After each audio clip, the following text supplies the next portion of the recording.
Reading from Srimad Bhagavatam, 1st Canto, 1st Chapter, Text number 3.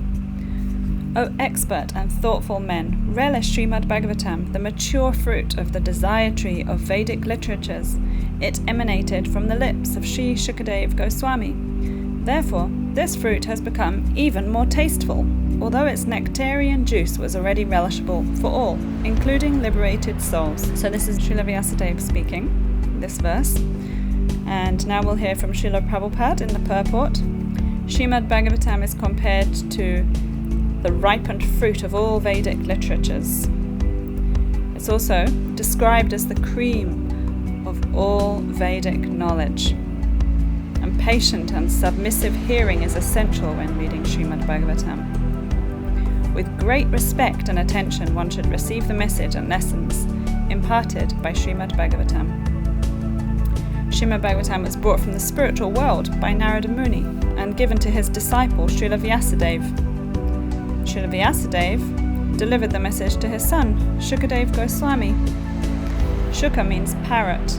Shukadev Goswami presents Srimad Bhagavatam in a manner that appeals to all classes of men, like a parrot that enhances the sweet flavour of a fruit after pecking it.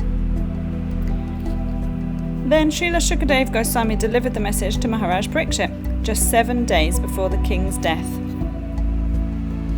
By submissively hearing Srimad Bhagavatam, one can attain the full pleasure of his heart's desire.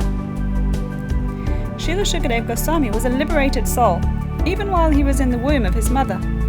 Even though liberated, he was still attracted to transcendental rasa. The Vedas are compared to the desire tree, because they contain all things knowable by man. Information on mundane necessities as well as knowledge of all levels of spiritual realization can be found in the Vedas. When hearing Srimad Bhagavatam from Shukadev Goswami, we can at once relish transcendental tastes. One cannot go beyond the conception of becoming one with the spirit whole without understanding the different rasas. In material existence, the rasa is experienced in the perverted form, which is temporary, and the rasas of the material world are exhibited in the material form.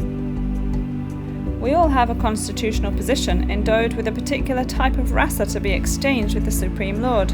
We can experience this in full only in the liberated state. When one associates with the Supreme Lord and exchanges one's constitutional rasa with the Lord, then the living being is actually happy. The Supreme Lord is described as the fountainhead of all rasas.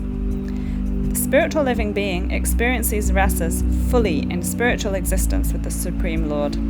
The first signs of love are manifested in adoration, service, friendship, parental affection, and conjugal love. And when these 5 are absent, love is present indirectly, as anger, wonder, comedy, chivalry, fear, shock, and so on. All living entities desire the taste that comes from sense pleasure. Sensual pleasures are called rasas. There are 12 varieties. Rodra, anger; Adbhuta, wonder; Shringara, conjugal love; Hasya, comedy; Vira, chivalry; Daya, mercy; Dasya, servitorship; Sakya, fraternity; Bhayanaka, horror; Bivatsa, shock; Shanta, neutrality; and Vatsalya, parenthood. The sum total of all these rasas is called affection or love. The rasas are exchanged between members of the same species.